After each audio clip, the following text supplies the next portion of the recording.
আসসালামু আলাইকুম আলহামদুলিল্লাহ ওয়াহদা ওয়াসসালাতু ওয়াসসালামু আলা মান লা নাবিয়্যা বাদা।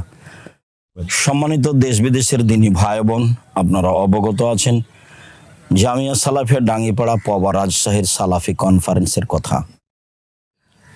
আলহামদুলিল্লাহ আমরা আশা করছি ইনশাআল্লাহ নভেম্বরের 7-8 সামনে বৃহস্পতিবার শুক্রবার অনুষ্ঠিত হবে ইনশাআল্লাহ। সম্মানিত দিনী ভাই বোন, আপনারা শুনে আরও খুশি হবেন এবং আপনাদের আশার আলো যে এবছরের দেশ বিদেশের বড় বড় বিদ্বানদের বক্তব্যের বিষয় হলো সিরাত রাসূল। রাসূল সাল্লাল্লাহু আলাইহি সাল্লামের পূর্ণ জীবনী জন্ম থেকে নিয়ে মৃত্যু পর্যন্ত তার জীবনের বিভিন্ন অবস্থা আপনারা অবগত হতে পারবেন, যা অংশ অংশ হিসেবে বড় বড় বিদ্বান বিভিন্ন অংশ তার উপরে পেশ করবেন বলে আমরা আশা করছি ইনশাআল্লাহ। ইনশাআল্লাহ মদিনা বিশ্ববিদ্যালয় থেকে আরও 4 জন বড় বড় বিদ্বান এই সম্মেলনে উপস্থিত হচ্ছেন। আপনারা উপস্থিত হলে তাদেরকে দেখতে পাবেন এবং তাদের মুখ থেকে বিষয়ভিত্তিক বক্তব্য শুনতে পাবেন ইনশাআল্লাহ। এটা আমাদের জন্য এবছরের অনেক বড় বিশাল পাওয়া। যারা একসাথে আসবেন মদিনা বিশ্ববিদ্যালয় থেকে, তারা কে কোন অংশ বলবেন তারা লিখিতভাবে আমাদের কাছে পেশ করেছেন, সে অনুপাতেই তারা বক্তব্য দিবেন।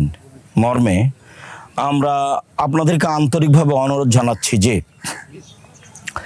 সম্ভবপর আপনারা দেশের এবং বিদেশের বিভিন্ন জায়গা থেকে উপস্থিত হয়ে জামিয়া সালাফিয়ার সম্মেলনকে সুন্দরভাবে সাফল্যমান করার জন্য প্রাণপণে চেষ্টা করবেন, যাতে করে জামিয়া সালাফিয়ার সালাফি কনফারেন্স সফলভাবে বাস্তবায়ন হয় ইনশাআল্লাহ। সাথে সাথে আপনারা উপস্থিত হয়ে এই বিষয়ের উপরে রাসূল সাল্লাল্লাহু আলাইহি সাল্লামের পুরো জীবনকে অবগত হতে পারবেন ইনশাআল্লাহ। আমি আপনাদের জন্য আন্তরিকভাবে দোয়া করি, আল্লাহ যেন আপনাদের পথকে সহজ করেন।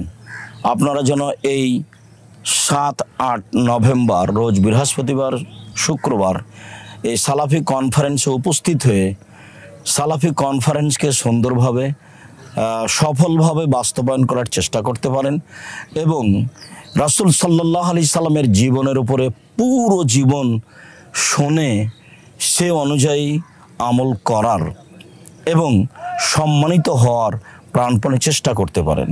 আমি আপনাদের জন্য দোয়া করি, আল্লাহ আপনাদেরকে সফল করুক। জামিয়া সালাফিয়ার সালাফি কনফারেন্সে উপস্থিত হওয়ার তৌফিক দান করুক।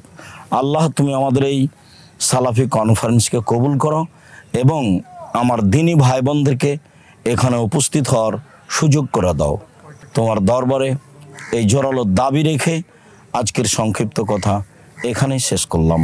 সুবহানাকা আল্লাহুম্মা ওয়া বিহামদিকা আশহাদু আল্লা ইলাহা ইল্লা আনতা আস্তাগফিরুকা ওয়া আতুবু ইলাইক। আসসালামু আলাইকুম ওয়া রাহমাতুল্লাহ।